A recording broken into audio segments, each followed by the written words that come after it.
آدمی صبح اٹھتا ہے، جاب پر جانا ہے، بچوں کا خیال کرنا ہے، کاروبار کرنا ہے اور بہت سارے گھر کے کام جو انسان دن میں نپٹتا ہے، تو دن میں اس کے پاس اتنا وقت نہیں رہتا کہ وہ جس طرح سے چاہتا ہے اللہ کا ذکر کر سکے. تو اب حضور صلی اللہ علیہ وسلم سے اللہ فرماتا ہے ان لک فی النہار سبعا طویلا، بے شک دن میں تو تم کو بہت سے کام ہیں، وَاذْكُرِ اسْمَ رَبِّكَ وَتَبَتَّلْ إِلَيْهِ تَبْتِيلًا، اور اپنے رب کا نام یاد کرو، سب سے ٹوٹ کر اسی کے ہو جاؤ. رات آتے ہی اللہ کے ذکر میں مصروف ہو جاؤ. آقا کریم صلی اللہ علیہ وسلم ہمیشہ اللہ کا ذکر کرتے، لیکن رات کے ذکر کی کیفیت بڑی عجیب ہوا کرتی. کبھی کبھی رات میں قیام اتنا طویل کر دیتے حتی تورمت قدماہ، کہ آقا کریم صلی اللہ علیہ وسلم کے دونوں پاؤں مبارک پر ورم آ جاتا. ام المؤمنین حضرت عائشہ صدیقہ رضی اللہ تعالی عنہ عرض کرتی یا رسول اللہ صلی اللہ تعالی علیہ وسلم، اللہ نے آپ کے سبب سے آپ کے اگلوں اور پچھلوں کے گناہوں کو معاف فرما دیا، آپ اتنی عبادت کیوں کرتے ہیں؟ تو مصطفیٰ جان رحمت صلی اللہ علیہ وسلم جواب میں ارشاد فرماتے ہیں افلا اکون عبدا شکورا، کیا میں اپنے رب کا شکر گزار بندہ نہ بنوں؟ میرے پیارے آقا صلی اللہ علیہ وسلم کے پیارے دیوانوں، یہی وجہ ہے کہ عام مسلمان پر 5 وقت کی نماز فرض ہے، لیکن مصطفیٰ جان رحمت صلی اللہ علیہ وسلم پر تہجد کی نماز بھی فرض ہے. اور تہجد کا وقت ہوتا ہے تھوڑی سی نیند کر کے اٹھنے کا، عشاء کے بعد تھوڑا سا سو جانا، چاہے ایک جھپکی ہی کیوں نہ لگ جائے، لگ گئی فوراً تہجد کا وقت ہو گیا.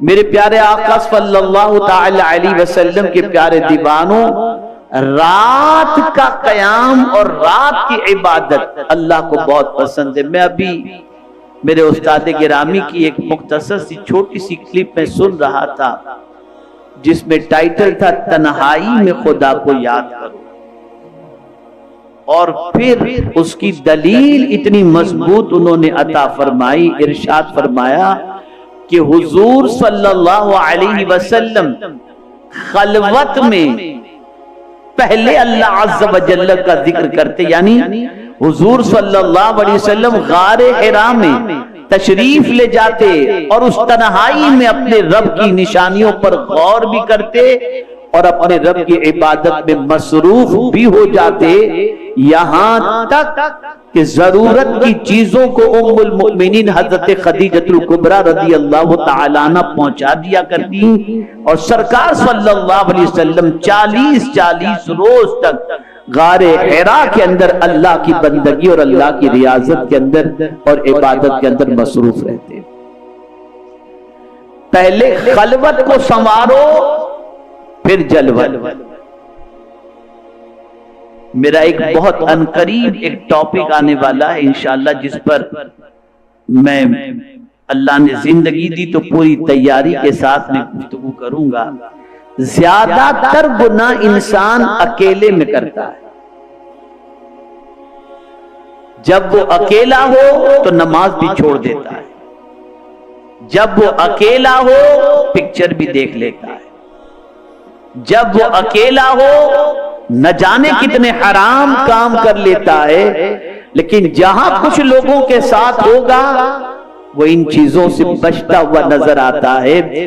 اور بسا اوقات ملک سے باہر یا شہر سے باہر اگر کوئی ملازمت کے لیے گیا ہے تو وہاں جا کر اس کو تنہائی کاٹتی ہے، اور اسے تنہائی کیسے گزاری جائے اس کا راستہ اس کو نہیں معلوم ہوتا، طریقہ معلوم نہیں ہوتا. نتیجتاً وہ تنہائی میں ہزارہ گناہوں سے اپنے دامن کو آلودہ کر لیتا ہے. انشاءاللہ زندگی رہی تو میرا موضوع ہوگا تنہائی کیسے گزاریں. تنہائی کیسے گزار. یا تنہائی پر ایک بات بتاؤں, اللہ اللہ جب کسی بندے کو اپنے قریب کرنا چاہتا ہے نا, توجہ چاہوں گا جملے پر, اللہ جب کسی بندے کو اپنے سے قریب کرنا چاہتا ہے نا, تو سب سے کاٹ کر اسے اکیلا کر دیتا ہے. اور جب وہ اکیلا ہوتا ہے تو وہ بھی اکیلا اور خدا بھی ایک. تعلق جڑ جاتا ہے, تعلق جڑ جاتا. اللہ دوئی نہیں چاہتا, اللہ ایک ہے. تم بھی تنہا ہو جاؤ, وہ بھی ایک ہے. پھر یار اور یار کی باتیں ہیں اور یار کی ملاقات. یہی وجہ ہے کہ خلوت نشیں ہوا کرتے ہمارے بزرگان دین, ان کو جلوت میں وحشت محسوس ہوتی. آج ہم لوگوں کے لیے بڑا مشہور ہے کہ یہ کراؤڈ پرسن ہے, یہ کراؤڈ کے بغیر جی نہیں سکتے. اور اللہ والوں کو کراؤڈ سے وحشت ہوتی تھی, انہیں تنہائی پسند ہوتی تھی.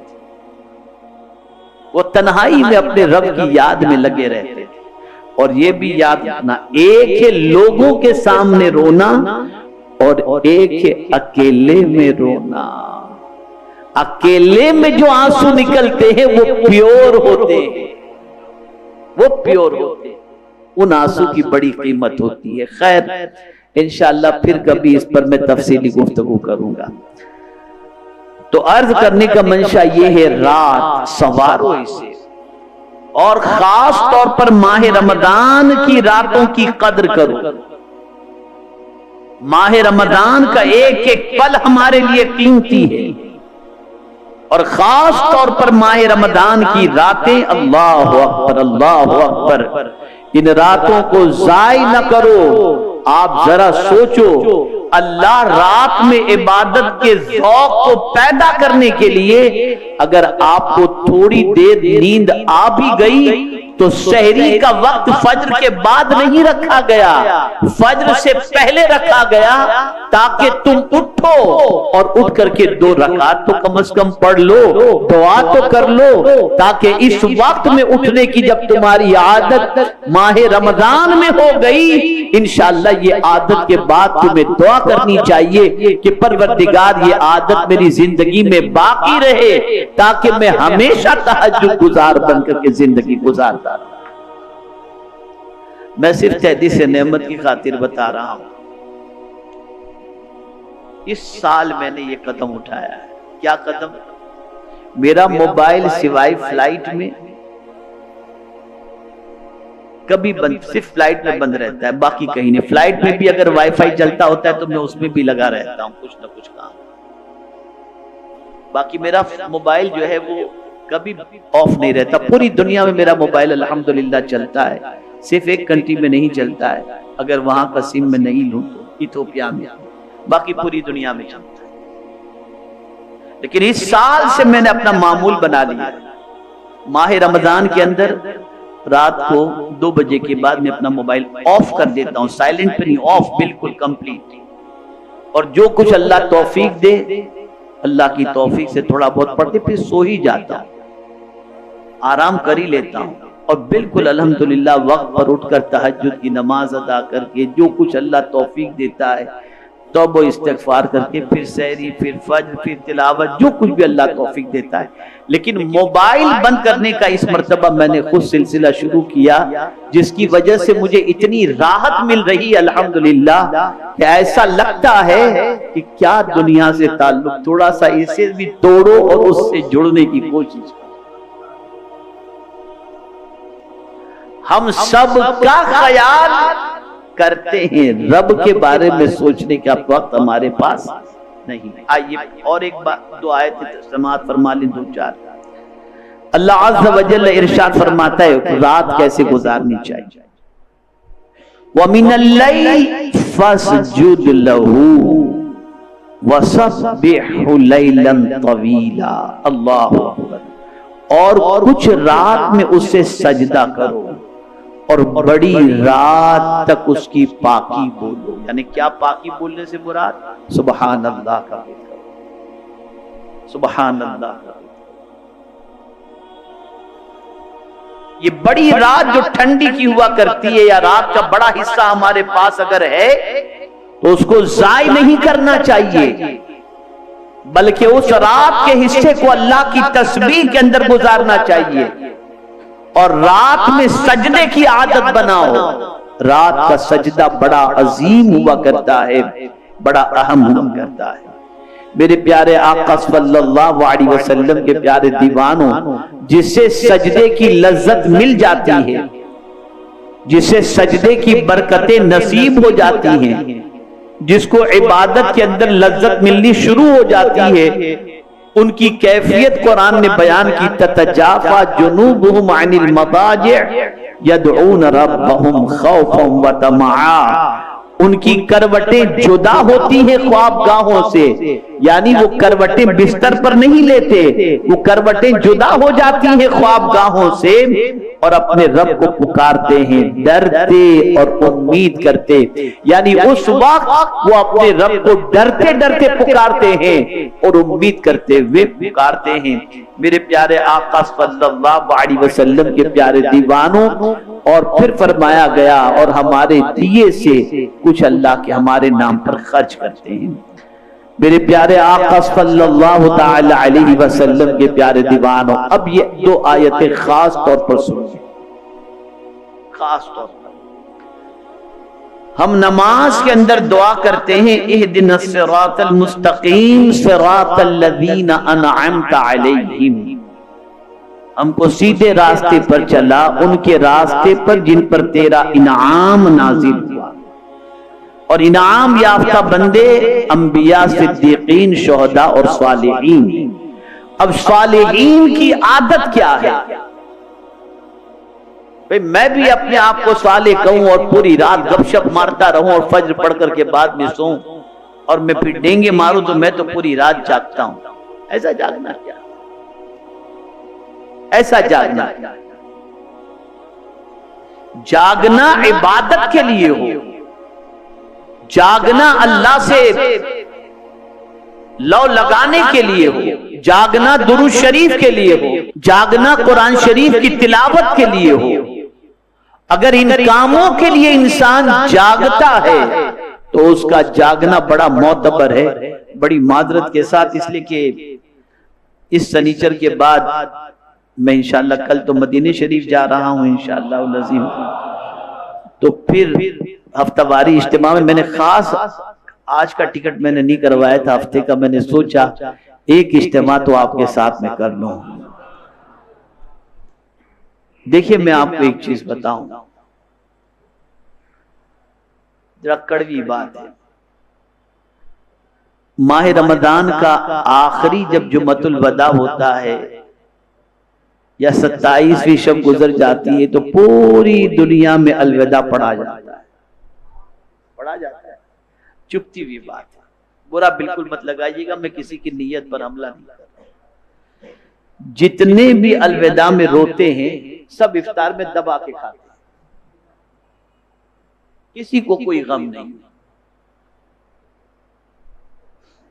اور اشعار سنیں گے تو آنسو بہائیں گے. ایسا لگتا ہے جیسے رمضان کی جدائی کا ٹینشن اتنا ہو چکا ہے کہ اب کیا کریں گے. لیکن حال یہ ہوتا ہے کہ بس پوچھئے نہیں یار یہ کیا ہے، یہ سب میں سمجھ نہیں پاتا. اگر جانے کا رمضان المبارک کے جانے کا غم ہے تو پھر کیفیت کیا ہونی چاہیے؟ بھئی میں آپ سے ایک سوال پوچھتا ہوں. خیر اب تو دل لوگوں کے اتنے سخت ہو گئے ہیں کہ انتقال کسی کا گھر میں اگر ہو بھی جائے تو اس کے بعد بھی ایک دو دن کے اندر تو پھر اس کی پوزیشن بڑی عجیب ہوتی ہے، پھر آرڈر چلتا رہتا ہے اور کھانے چلتے رہتے ہیں. دل سخت ہوتا جا رہا ہے. یاد رکھیں دل کو بدلو، کیفیت کو بدلو. جتنا تعلق جس سے مضبوط ہوگا اتنا ہی اس کی جدائی کا غم زیادہ ہوگا. اگر رمضان سے ہمارا کنیکشن اتنا اسٹرانگ ہو گیا کہ ہم نے ماہ رمضان کے دن کی بھی قدر کی اور رات کی بھی ہم نے قدر کی اور بھرپور بندگی سے ہم نے فائدہ اٹھایا، تو اس رمضان کے جانے کا ہمیں ٹینشن ہوگا۔ ہمارا حال تو یہ ہے کہ 27 کے بعد تو مسجد بھی خالی ہو جاتی ہے، اور میں بڑی معذرت کے ساتھ ایک جملہ عرض کرتا ہوں، ایسا لگتا ہے کہ جیسے 27 کے بعد معاذ اللہ ثم معاذ اللہ رمضان کو آہستہ سے بھئی اب جاؤ بہت ہو گیا، بازار کھچا کھچ۔ یہ نہیں ہونا چاہیے، یہ نہیں ہونا چاہیے۔ جس عشرے میں رسول اعظم صلی اللہ تعالی علیہ وسلم اپنی تہبند کو ٹائٹ کر لیتے تھے، اور سرکار صلی اللہ علیہ وسلم اعتکاف میں بیٹھ کر سب سے کٹ کے اپنے رب کے ہو جاتے تھے، ہم اسی عشرے کے اندر رب سے کٹ کے سب کے ہو جاتے ہیں۔ کیا مزاج بن چکا ہے ہمارا، کیا سوچ بن چکی ہے۔ تو عرض یہ کر رہا تھا کہ وہ لوگ جن کا دل محبت الہی سے لبریز ہوتا ہے، ان کی رات کیسے گزرتی ہے؟ کانوا قلیلا من اللیل ما یہجعون، وہ رات میں کم سویا کرتی۔ یہ نہیں کہا کہ سویا ہی نہیں کرتے، قلیل کا لفظ آیا ہے، پتہ چلا سونا چاہیے رات کو۔ اس کو ذہن میں رکھو، اگر پوری رات آپ جاگتے ہیں صحت پر اثر پڑے گا، اور اگر آپ تھوڑا سا بھی یہ جملہ یاد رکھیے گا، رات کے 1 گھنٹے کی نیند دن کے 12 گھنٹے کی نیند پوری نہیں کر سکتی، یعنی اس کا مقابلہ نہیں کر سکتی، اس لیے کہ جس کو رب نے سکون کے لیے بنایا ہے اس میں سکون ہے۔ مطلب یہ نہیں کہ خوب دھڑاکے سے سو جاؤ، اتنا سو جس کی کوئی انتہا نہیں۔ اللہ والے رات کو سوتے تھے لیکن کم سویا کرتے تھے۔ کانوا قلیلا من اللیل ما یہجعون، اور اٹھتے کب تھے؟ سحر کے وقت، اور پھر کرتے کیا تھے؟ اللہ اللہ اللہ اللہ۔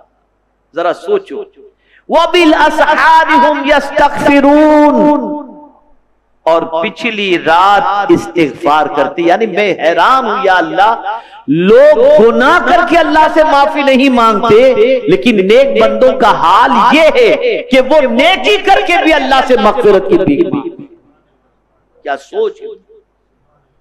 یہ اس لیے کرتے کہ مولا کہاں تو اور کہاں ہم سے تیری بندگی کا حق ادا نہیں ہو سکتا۔ ایک نقطہ آج یہ ذہن میں لے کر اٹھو کہ کبھی بھی پوری رات نہ جاگنا، رات میں تھوڑا سا آرام کر لیا کرو، یہ کوشش کرو تھوڑا سا آرام کر لیا کرو، اور رات گناہوں میں نہ گزارنا، رات لہو و لعب میں نہ گزارنا، رات خرافات میں نہ گزارنا۔ اگر رات آپ جاگ نہیں سکتے، عبادت نہیں کر سکتے، تو مصطفیٰ جان رحمت صلی اللہ علیہ وسلم نے فرمایا عشاء کی نماز جماعت سے پڑھو، فجر کی نماز جماعت سے پڑھو، اللہ پوری رات عبادت کا ثواب عطا فرما دے۔ پوری رات عبادت، تو رات کی قدر کرو۔ میرے پیارے آقا صلی اللہ تعالی علیہ وسلم کے پیارے دیوانوں، اور ایک آیت کریمہ سنیں، وَأَقِيمِ الصَّلَاةَ طَرَفَيِ النَّهَارِ وَزُلْفًا مِّنَ اللَّيْلِ إِنَّ الْحَسَنَاتِ يُذْهِبْنَ السَّيِّئَاتِ ذَلِكَ ذِكْرَىٰ لِلذَّاكِرِينَ، اور نماز قائم رکھو دن کے دونوں کناروں، اور کچھ رات کے حصوں میں۔ نماز دن کے دونوں کناروں میں قائم رکھو اور رات کے کچھ حصے میں۔ اب یہ جو آپ کریں گے دن کے دونوں کناروں میں نماز، رات کے کچھ حصے میں نماز، تو اللہ عز و جل فرماتا ہے ان الحسنات یذہبن السیئات، کہ بے شک نیکیاں برائیوں کو مٹا دیتی ہیں۔ یہ نصیحت ہے نصیحت ماننے والوں کے لیے، یہ قرآن نصیحت کر رہا ہے کہ رات کو بھی تھوڑی دیر عبادت کر لیا کرو اور صبح اور شام کے کنارے پر دن کے دونوں کنارے میں عبادت کر لیا کرو. اور اگر تم یہ کر رہے ہو تو یہ نصیحت یاد رکھنا کہ ان الحسنات یذہبن السیئات، یعنی اب ایسا مسئلہ ہے کہ تم نے فجر ادا کی، ظہر سے پہلے تک تمہارے اگر چھوٹے گناہ کو تم سے ہو گئے، ادھر ظہر پڑے تو اللہ تعالیٰ اس کی برکت سے گناہ کو مٹا دیا. ظہر سے عصر کے درمیان گناہ ہوئے، اللہ نے عصر کی وجہ سے مٹا دیے. ایک نماز سے دوسرے نماز کے درمیان تک جو گناہ چھوٹے ہوتے، کبیرہ نہیں، چھوٹے گناہ ہوتے، اللہ تعالیٰ ان گناہوں کو دوسری نماز کے ادا کرنے پر مٹا دیتا ہے. اب پروردگار جل جلالہ عشاء کی نماز کے بعد رات کو اگر کوئی اٹھ کر کے نماز پڑھ لیتا ہے تو اللہ تعالیٰ گناہ بھی مٹا دیتا ہے اور درجات بھی بلند کر دیتا ہے. جتنوں کے درجات بلند ہوئے وہ راتوں کی عبادت کی وجہ سے ہوئے. اسی لیے آپ سنتے رہتے کہ غوث پاک 40 سال تک عشاء کے وضو سے فجر کی نماز ادا کی. امام اعظم کے حوالے سے بھی یہی ہے. میرے پیارے آقا صلی اللہ تعالی علیہ وسلم کے پیارے دیوانوں، اللہ عز و جل نے ایک اور مقام پر فرمایا وَمِنَ اللَّيْلِ فَسَبِّحْهُ وَأَدْبَارَ السُّجُودِ، اور کچھ رات گئے اس کی تسبیح کرو اور نمازوں کے بعد. اللہ اکبر. دیکھیے بہت عظیم حدیث آپ کو سناتا ہوں، آج کے بعد اس پر عمل کیجئے گا. کیا فرمایا گیا؟ کچھ رات گئے اس کی تسبیح کرو، یعنی سبحان اللہ سبحان اللہ سبحان اللہ وبحمدہ سبحان اللہ العظیم وبحمدہ استغفر اللہ. یہ تسبیح کرتے ہیں، رات گئے اس تسبیح کو پڑھتے رہو. تسبیح سے مراد وہ تسبیح نہیں، میں تسبیح سے سبحان اللہ ہے، یہ پڑھتے رہو. اور پھر کیا فرمایا؟ اور نمازوں کے بعد بھی تسبیح پڑھا. ٹھیک ہے. اب بہت اہم حدیث سنا رہا ہوں. اگر کوئی شخص نماز ادا کرنے کے بعد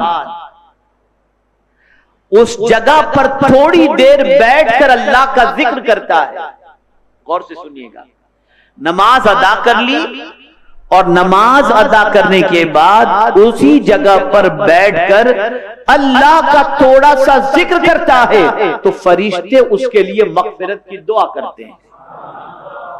ہمارے یہاں تو یہ بھاگم بھاگی جو چلتی ہے بس پوچھئے نہیں،